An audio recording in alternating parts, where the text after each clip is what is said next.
అదొక చిన్న పట్టిక.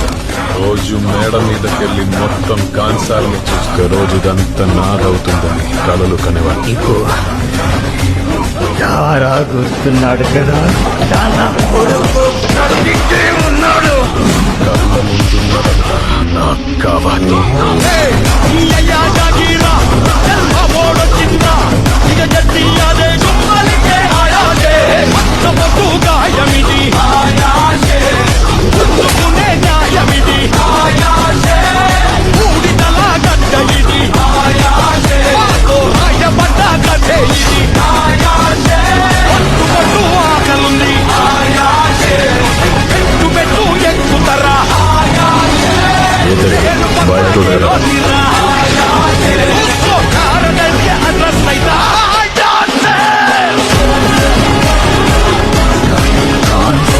అడుగు పెట్టినప్పటి నుంచి వాడు ఒక్కడే ఏం చేశాడు చూశారు కదా.